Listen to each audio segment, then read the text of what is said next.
একটা গরু বোঝায় গাড়ি আটকানো হয়েছে, কি বিষয়? বিষয়টা গরুগুলো কোথায় থেকে আসছে জানা নেই, গরুর কোনো কাগজ নেই।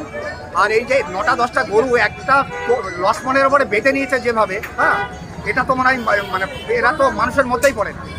যেভাবে গরুগুলো বেঁধেছে, যেভাবে গরুগুলো নিয়ে যাচ্ছে এইভাবে, হ্যাঁ, এটা মানুষের সমাজে মানা যাচ্ছে না। গরু আমরা আটকিয়েছি, একটা বিএসএফ নিয়ে